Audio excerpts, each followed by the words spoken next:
Զարուհի Բաթոյան, միացրեք Տիկին Բաթոյանի խոսքը։ Շնորհակալ եմ։ Մինչև բուն ելույթից անցնելը ճիշտն ասած տարակուսած եմ Տիկին Գալստյանի մտահոգությամբ, երբ ասում է, որ նախագծերը, որոնք որ մեզ ուղարկում են, սխալներով, վրիպակներով են այստեղ գալիս եւ այլն։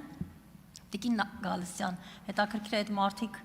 ինչ կրթություն են ստացել, ով այդ կրթության պատասխանատուն է ծրագրերի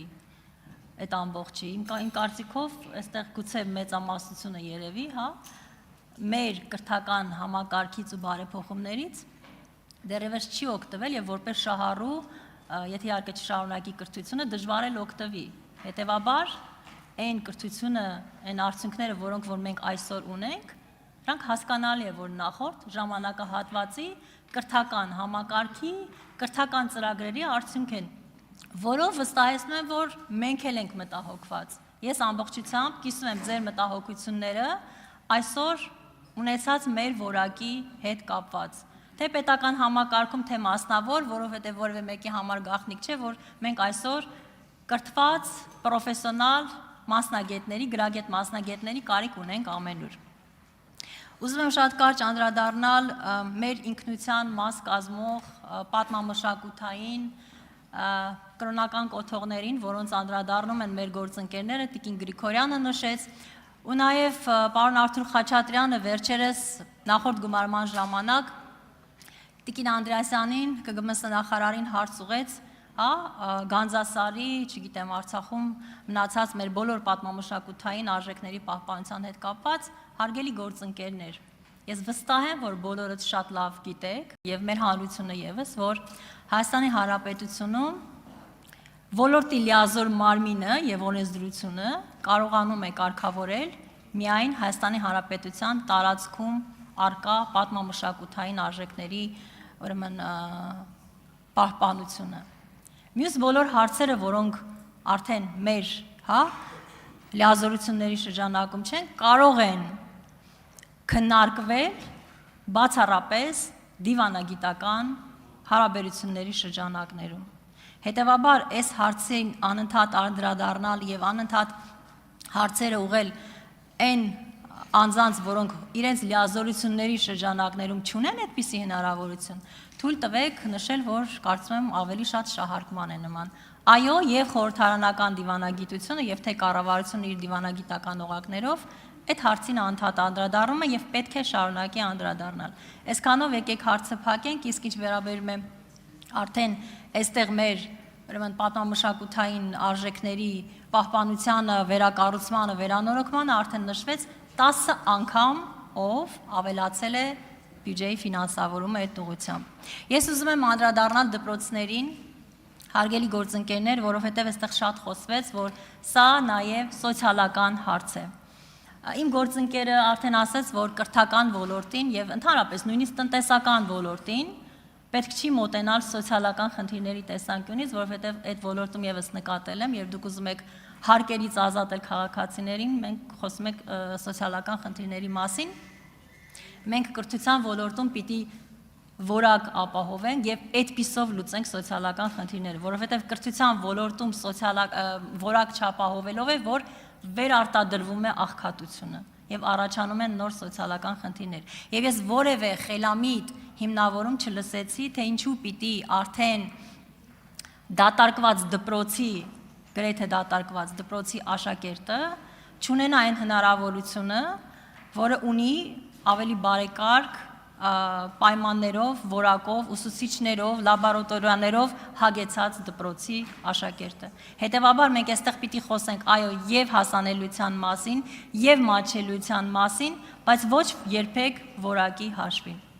Եվ այս ուղղություններով ես ուզում եմ հիշեցնել, որ կառավարությունը արդեն քայլեր է ձեռնարկել նախ ճանապարհները կառուցելու, երկրորդ տրանսպորտային միջոցներով ապահովելու, հետևաբար այստեղ մենք պիտի խոսենք հենց այս խնդիրների մասին։ Եթե կարծում եք, որ այստեղ ունենք բաց թողում, եկեք այդ խնդիրները բարձրաձայնեք, բայց ոչ այն հիմնավորմամբ, թե այստեղ մենք ունենք սոցիալական խնդիր, օրինակ, չգիտեմ, 1-2 աշխատող ուսուցիչ պիտի աշխատանքից ազատվեն եւ այլն։ Այս ուսուցիչները եւս կարծում եմ, որ պիտի տեղափոխվեն այդ դպրոց, եթե իրենք կցանկանան եւ եթե այդ հնարավորությունները կլինի։ Ես ուզում եմ նշել, որ ինձ օրինակ դուր եկավ, որ պարոն Կարապետյանը պարոն Գաբրելյանի հետ մտավ բովանդակային քննարկման մեջ, երբ խոսում ենք կրթության որակի, մասնագիտական խնդիրների, աշխատաշուկա, կրթություն այս անջրպետի մասին, եւ սա է կարծում եմ, որ այս հանձնաժողովի նաեւ առաքելությունը, որովհետեւ նախորդ գումարման ժամանակ հարգելի գործընկերների հատկապես նոր падգամավորներին եմ ես դիմում, մենք շատ լուրջ խնդիրներ ունեինք ապատեղեկատվության, կեղծ լուրեր տարածելու հետ կապված, որտեղ մենք, չգիտեմ, որտեղից խոսում են, որ չգիտեմ, ինչ առարկաներ ենք դուրս հանել դասագրքերից, ինչ որ տարբեր կազմակերպչական խնդիրներ են առաջացել դպրոցներում, դասագրքերում Ադրբեջանի դրոշներն են հայտնվել, հայկական քարտեզներն են փոխվել եւ այսինքն աներևակայելի ստի ու կեղծիքի մեծ հոսք կար, իհարկե հասկանալի է ինչու, որովհետև ամենամեծ աշխատանքը այս ոլորտում է իրականացվել իմ գնահատմամբ, որովհետև այո սա ամենամեծ ոլորտն է եւ ամենառազմավարական մեր կառավարության համար։ Հետևաբար ես առաջարկում եմ նույն ճանապարհը չընտրել, ինչ մեր գործընկերները նախորդ գումարման ժամանակ եւ ավելի ուշադրություն դարձնել այսպիսի կառուցողական քննարկումներին, որովհետև էլի մի փոքր նաև ավելացնելով իմ գործընկերներին ուզում եմ ամփոփել հետևյալ պնդմամբ, որ կրթությունը ռազմավարական ուղղություն է եւ եղել է բոլորի համար, նախորդ եւ այս իշխանության պարզապես մի կարևոր փոփոխությամբ, տրամագծորեն տարբեր նպատակներով։ Մենք